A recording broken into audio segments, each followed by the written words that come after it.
Hello my YouTube family. Hi जय जगन्नाथ नमस्कार।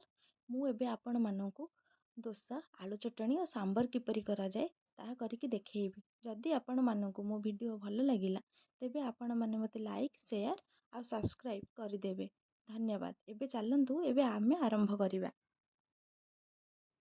मु एठी गैस रे कड़ाई बसई देछि सेथिरे तेल देली। तेल पर सोरिष सुखिला लंका पियाज कंचा लंका को देकिना ताकू गोलई देली। और मु छेचिकी रखी अदा अदा गोटे इंच आपण छेचिकी रखिए। तो मो हिसाब रे मु छेचिकिना ताकू पकई देली। ताकू आपण गोलौथिबे जेते बेले जाए पियाजर कलर चेंज न होईची।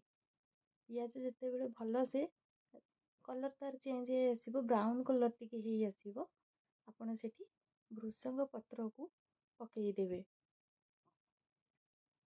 मु एठी भृसंग पत्र को अल्प टिके भृसंग पत्र पकई देई ताकू मु गोलई देली। मु दीटा टमाटो काटिकी रखी दीटा टमाटो को मु एठी पकई देली। पकईकी गोलई दोची। तापरे मु एथिरे धनिया पाउडर आउ हल्दी गुंड पकेबी।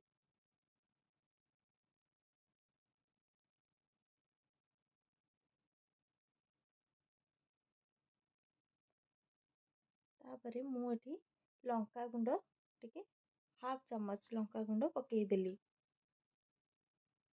तो मु काटिकी रखी गाजर को पकई देली। भाजी की बादाम रखी ताको एथिरे पकई देली।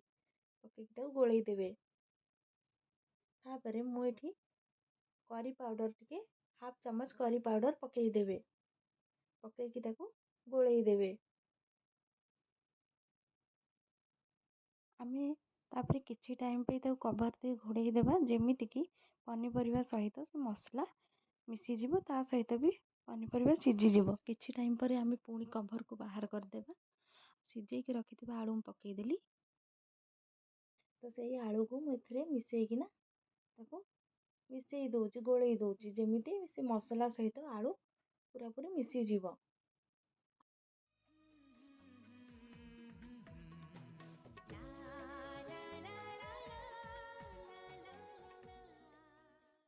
एठी आलू आ मसला कम्प्लीटली मिसी गला परे मु एथिरे धनिया पत्र टिके नांगू काटिकी रखिथिली।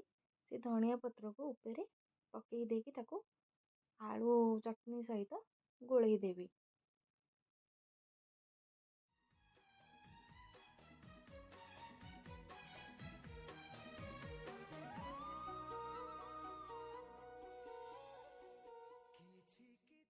सिझेइकिना मटर रखी तो मटर को मु एथिरे पकईकिना ताको गोलई देली। एमती गोलई देबे जेमिति मटर आलू सहित कम्प्लीटली मिसी जिवो।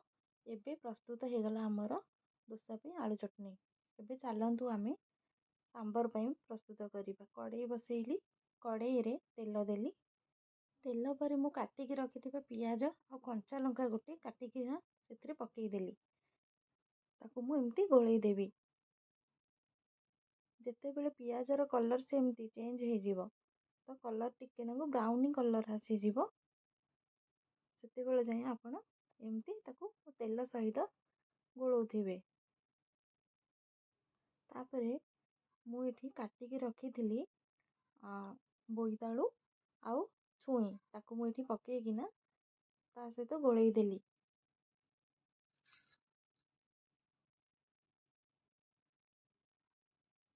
ताकू आपण भल से मिसई देबे पियाज तेल सहित। तापरे मु एथिरे हळदी गुंड टिके पकई देली और लूण स्वाद अनुसार आपण पकेइबे आपणक हिसाब रे। पनीपरिया रे लूणटा पकई देले तो पनीपरिया को लूणटा मिसी जिवो। गोटे टेस्ट आसीबो पनीपरिया जहाँ भी एथिरे पड़ीची तो सेथि जोगु अबिका आपण लूण पकई देबे। तापर टिके टाइम घोड़नी घोड़ेइकिना छाड़ी देबे से सिझिबा पई। तापर मु घोड़नी को बाहर कर देई सेथिरे काटिकी रखिथिबा टमाटो को मु पकईकी ताको गोलई देली। मु एठी दीटा टमाटो यूज करिची। आउ तापरे मु सांबर मसला एठी पकई देली। पकईकरी ताको पनीपरिया सहित मिसेइकिना गोलई देली। तापरे ମୁଁ ତାକୁ କିଛି ଟାଇମ୍ ପାଇଁ ସିଝିବା ପାଇଁ ଆଉ ମସଲାଟା ପନିପରିବା ସହିତ ମିଶିଯିବା ପାଇଁ ତାକୁ ଟିକେ ଟାଇମ୍ କଭର୍ ଦେଇକି ଘୋଡ଼େଇ ଦେବି। କିଛି ଟାଇମ୍ ପରେ କଭର୍‌କୁ ଆମେ କାଢ଼ି ଦେଇ ମୁଁ ତେନ୍ତୁଳିକୁ ତାକୁ ଭିଜେଇକି କିଛି ଟାଇମ୍ ରଖିଦେଇଥିଲି। ତ ସେଇ ତେନ୍ତୁଳି ରସକୁ ଏବେ ଆଡ଼୍ କରିବି। ଆଡ଼୍ କରିକିନା ତାକୁ ଗୋଳେଇ ଦେବି। ମୁଁ ଏଠି 1 ଚାମଚ ଗୁଡ଼କୁ ପାଣି କରିକିନା ଏଥିରେ ମିଶେଇ ଦେଇଥିଲି ଯେମିତିକି ଖଟା ମିଠାର ଟେଷ୍ଟ ଆସିବ।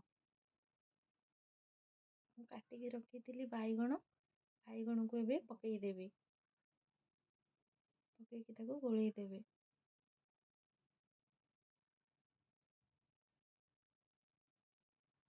ମୁଁ ଏଠି ହରଡ଼ ଡାଲିକୁ ଭିଜେଇକି କିଛି ଟାଇମ୍ ରଖିଥିଲି। ତାପରେ ତାକୁ ମୁଁ ପ୍ରେସର୍ ଦେଇଥିଲି। ତ ସେଇ ଡାଲିଟାକୁ ମୁଁ ପକେଇଦେଲି ପନିପରିବାରେ।